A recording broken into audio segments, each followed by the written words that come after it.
There have been several major factors that influenced the Canadian real estate market since 1994. Various factors such as interest rate, population growth, and immigration. I'm going to talk about the 8 major factors that affected in Canadian real estate market. These 8 factors, these 8 key factors including, number 1, interest rate. Low interest rate impacts obviously on housing price. People more demanded to buying a house when interest rate is low. On the other hand, if the interest rate is high, the demand is coming low. So I'm going to talk more about the interest rate in the second segment of this video. Number 2 is population growth and immigration. Canada has experienced significant population growth and immigration over the past 3 decades. This has increased demand for housing, particularly in major cities like Toronto and Vancouver and you can say Quebec, Calgary, leading to the higher price. Number 3 is urbanization and limited land supply. Urbanization has led to increased demand for housing in urban area, where land supply is limited. This has resulted in higher price, especially in cities like Toronto. Number 4 is the foreign investment. Foreign investors, particularly from the China, from the Iran, from the Middle East, have played a significant role in Canadian real estate market. And also, with their purchase, the price is rising up. Also, on the other hand, government trying to stop and keep the balance on the market. In this matter, they added the extra tax on 2074 foreign investor purchasing. And also, in 2022, they increased the percentage from the 15% to 20%. And even 2023, they banned it for 2 years to purchasing property in the some of the provinces like Ontario. Number 5 is government policy. Government policy is affected in real estate market in any country, including Canada. For example, in 2018, the government, they tried to put the stress test on mortgage and then tied up the borrower budget and to buying the property. And also, they tried to add more tax for foreign investor in 2 provinces, especially in Vancouver and British Columbia and Ontario. Number 6 is speculation and flipping. Speculation and flipping have been prevalent in the Canadian real estate market, particularly in the hard markets like Toronto. In 2016 and 17, we faced this kind of things, and the government came and they put the new rule and for speculation and flipping.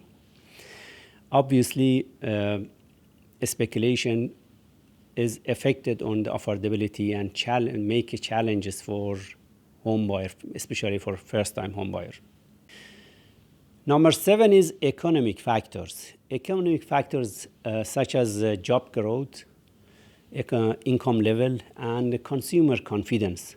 Those also influence in the real estate market in Canada. Housing affordability concern. Raising the price and limited supply have led to the concern about the housing affordability, particularly for first-time home buyer and low-income home buyer.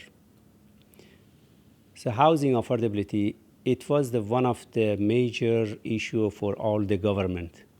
So you will learn about the major factors in real estate market. However, in this video particularly, we are focusing on 3 major factors, including interest rate, immigration patterns, and supply factors. So from the 3 major factors, we are starting with interest rate. Interest rate have played a crucial role in Canadian real estate market in any times. From 1994 to 2023, the Bank of Canada has made numerous adjustments on interest rate, known as the overnight rate. overnight rate, you may ask what is the overnight rate? It is the key of the controlling of the market under the hand of Bank of Canada. They can adjust the market, they can balance the market. So this is the kind of controlling the market. So when market is high, they are trying to increase the rate and cooling down the market. In the reverse, when market is low, they are making more discount and more reduce on the rate, and they are trying to recovering the market. However, we have a different time for the mortgage rate. 1994 to 1995, the mortgage interest rate, prime rate, was between 9.5 to 10, even 10.5%. And this interest rate depend on the various circumstances for the economic or the crisis or whatever happened is adjusted up to now. The prime rate actually, for example, in 2023 now is 7.2%. Usually between the prime rate and the overnight rate should be is between 2 to 3%. And this difference now is 2.2%. For example, 2020 and 2021, because of the pandemic, the government tried to reduce the prime rate. Prime rate reduced to 2.45%, then maybe make it more affordable for purchasing and recovering the market, help to recovering the market. And this rate stayed until 2022. Again, they started to increase the prime rate. Since 2022 to 2023, almost 10 times government, they increased the prime rate. Now is the 7.2%. It's going to be highest interest rate in past 22 years. Definitely, this change on the interest rate can directly affect it on the real estate market and the housing price. High interest rate is going to be reduce the price. In some area of the GTA, we are facing on between 8 to 10%, in some area 12%, 13% price deduction. Number two is the population. Population and immigration is the one of the second major factor in Canadian real estate market. As you know, in 1994, the population was around 29 million. Now, 2023, we are facing almost 40 million in Canadian population. The influx of immigrants has had a significant impact on the housing market. As you know, in 1994, the immigrant was around 60,000, then increased to 160,000 in 2018, and almost 300,000 in 2022.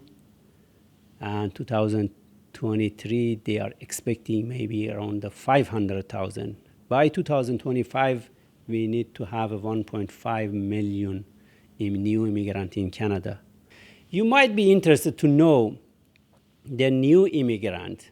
They are more interested in 4 provinces of the Canada. Number 1 is Ontario, as a capital city, business capital city of Canada. Number 2, British Columbia. Number 3, Quebec. And number 4, Alberta.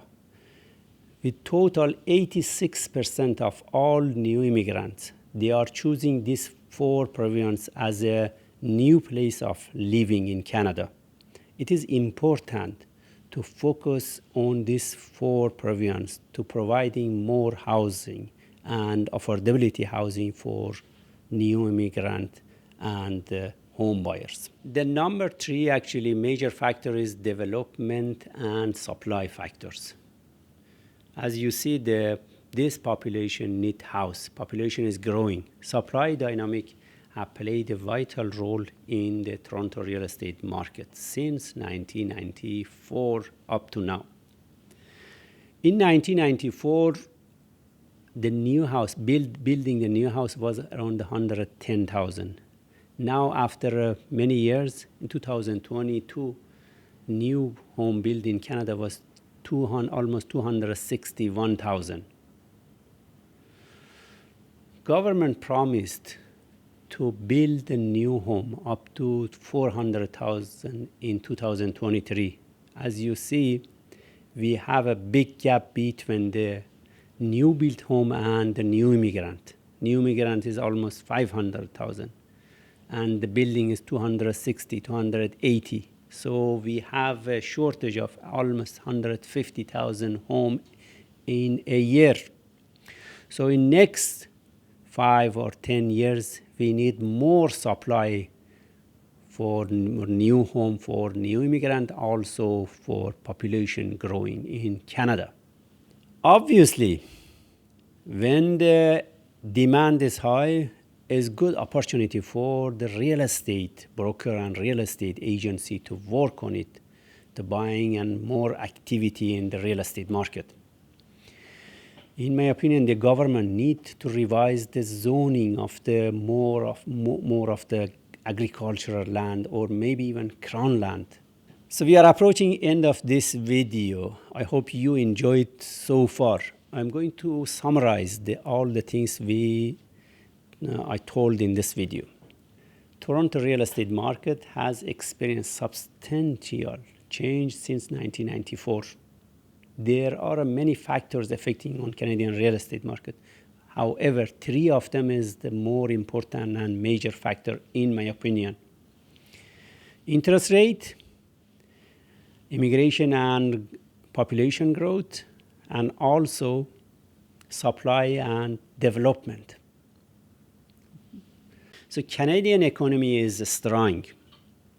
Immigrant coming, here is the safe place for investment.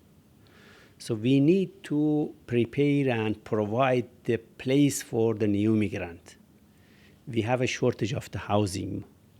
So government need to revise the zoning of the property, zoning of the agricultural, think about the crown land area, and also rezone some of the urban area.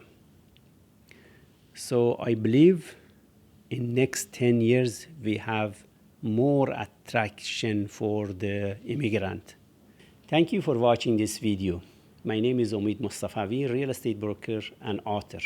If you really enjoyed this video, please subscribe my channel and follow me on Instagram and Facebook.